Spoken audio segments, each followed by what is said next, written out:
PailCast. I am Jim Green, John Lesney, Gary Williams.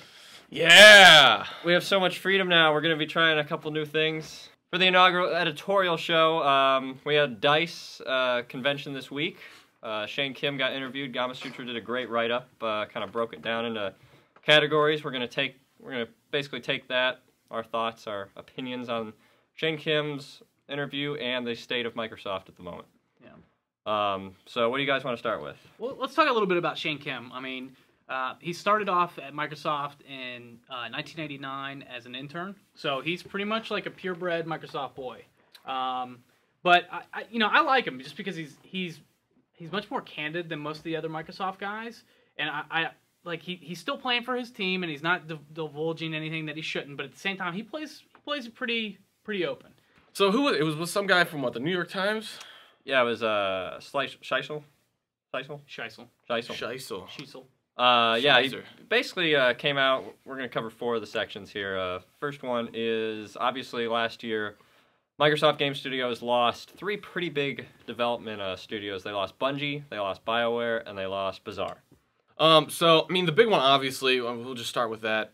Bungie leaving was obviously huge. I don't care how the hell they try and spin that if somebody just wanting their own freedom. Look, that's a huge freaking blow. And I don't care how Bungie tries to spin it. The bottom line is now, I would say, segmented from any, like, Halo IP crap. Like, Bungie, they can do what they want. No, yeah, you are 100%. I'd like to see when they're developing their next big title, if the Sonys and the Nintendos will put that extra few $1 million into the bid for, hey, let's make that an exclusive. Just because, I mean, it's Bungie. That name carries such a huge weight. Well, let's read off what Bungie said, or what Shane Kim said about Bungie. People have speculated that we were stifling their creative freedom, but I can tell you there's no studio that had more freedom at Microsoft Game Studios than Bungie. I think at the heart of it, they wanted to return to their independent roots. At the end of the day, you were talking about human beings here. My personal philosophy, you want to work with people who are happy to work with you. Human beings who like money. That's what it was. They just didn't want Microsoft, taking their Kool-Aid anymore. They like money. I like money. I can understand that. Let's talk a little bit about the whole what's coming out in 2009. They brought out the fact that 2007 was obviously a really beefy year for Microsoft. Huge year. And 2008, 2009 is definitely looking a little leaner.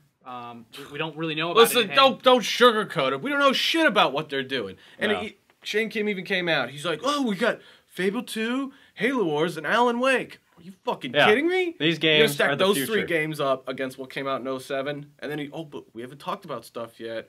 Well, everybody else is kind of talking about stuff, and you guys are falling asleep at the wheel. I don't know. None of those games carry the weight that they did with 2007. I don't think that, or with some of the titles that were in 2007. But look at, like Mass Effect, for instance. Like, to me, that was a huge disappointment. I can say I'm honestly looking forward to Alan Wake. I'm honestly looking forward to GTA. I'm definitely looking forward to Fable 2. Yeah, he made no mention of GTA whatsoever. But it's not an exclusive. It's not an exclusive, it's not exclusive, but and it's not coming from their group of studios. Okay. I mean, obviously, look. I mean, losing those other studios was a big deal for them, and they're not going to have. They're definitely not going to have the year they have for for the Xbox that they did last year.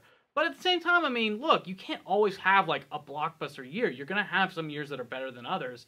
If they come out with, I'd say 5 solid titles and maybe 4 or 5 other titles that are, specific to, certain genres that are good, I'll be happy. But you know what? You, me, little Timmy's mom, anyone out there, well, maybe you and me more, but they look at the year and they figure out how they can, we all make money. We need to budget that money. And they look at, how am I going to spend these dollars this next year?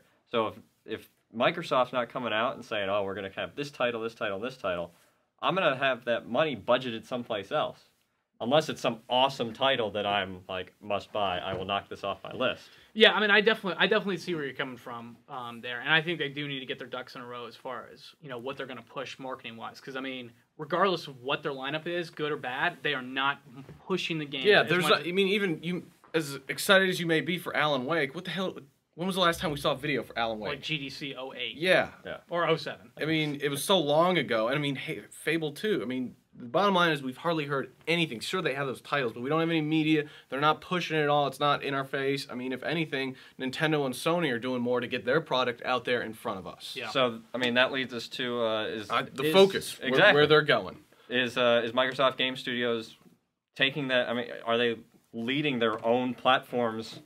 Unless they have some huge ace up their sleeve, right now they're nosediving towards the open pit volcano. Yeah, and it's a bad time for that too, because I think you can universally say that it's like they're kind of in the middle right now as far as the console wars go, and it's kind of their game to lose for second place. Like Wii is winning it, and without a doubt, and I think it is way out in front, and they're just like, where I think to go? Sony's catching up on lost ground, and I think that's a dangerous thing for Microsoft. Like they really need to have more games coming out in 2000. Let's close it up with the ever important Windows game for Windows. John, you have some good opinions about that. Yeah, holy shit! They should just call it reaming you in the ass on the PC, because they do it with Xbox Live on your 360. So why not on the PC too? Now, to be clear, Xbox Live for Windows is different than Games for Windows.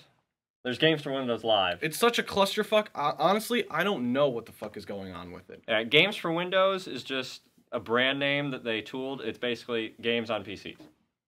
Games for Windows Live are ones that you can tie into the Xbox Live service. Yeah, well, it's a load of crap is what it is.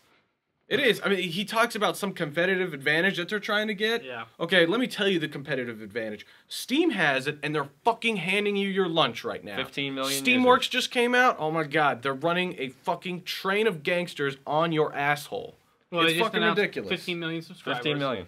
I don't know how many people are developing games for Windows, but I can tell you it's not that many. Because we saw how well Shadowrun did. Yeah, no joke. I mean, it's Crucified. just. I mean, developers, like the veteran developers that are out there, like Infinity Ward, are going to say exactly what Infinity Ward said about Call of Duty 4. Like, that's ridiculous for us to build it around like their framework when like it's totally unnecessary. Yeah. Unless we want to bridge, like we do want to have like a cross-platform like multiplayer, like. It's ridiculous, and look at what Valve said with Team Fortress. They looked into cross-platform play, and it was like they were like, look, if you don't plan this from the very, very beginning, you're fucked. Yeah, I think Xbox kind of grade my view on online gaming, because I was playing that pretty much exclusively for about a year. I just got accustomed to the $50 a year, and then so the PS3 came along, free. Online play. Best is yet to come. Yeah, it opened my eyes again. Yeah. And with Home, I mean, they are set to. And how much is Home again? It's absolutely free. Free. So well. Unless you want to count the cost of the PS3. Or you have to buy a plant. Which we don't know yet. Yes, we don't know that. Yeah. But we'll see. Well, let's keep it open mind. Yeah, folks. I think overall in closing, they're teetering. Maybe they do have an ace up their sleeve, something that they're just gonna. It could be next week, it could be in a month. That they're just gonna uncork one. Yeah, we have GDC coming up. GDC looks to let's not eat our words. Yeah. GDC, Microsoft has promised some pretty big announcements, so that could be the term. But you're right, we are on the fence with Microsoft right now, and it could go either way. It could go really bad, or it could go really good. Yeah. And we want it to go good. We want to see another Xbox. We want to see like more games come out for that platform. Yeah, Gears 2 is not going to be the title. It's not going to be it. And if you guys have this ace up your sleeve in the closet, you guys need to come out next week and say that, because I'm already looking at where I'm going to spend my dollars this year, and right now the 360, other than GTA, is not on that radar. So again, you want to give everybody like the schedule as far as the shows that are coming up? Yeah, obviously, like I said, you're getting this on a Tuesday. This is gonna be its normal time slot. Monday, you get your daily show with Gary and Mario. Your quick 5-minute rundown, pretty fucking funny too. Yep. Tuesday you get this little editorial. Wednesday you get your funny again with the Daily Show. Thursday you got the game show, not a game show. We don't have fucking Family Feud or anything. We need a game show. Show me Gears. Friday will be the game show. Fucking cool. And Friday is the wild card. Kind of anything goes. Probably another Daily Show, depending on how much time these guys have. So. Go check out our site, newspail.com. Hit up our forums where you can talk about all the shit John just said. And we'll see you guys next week. Have a good one.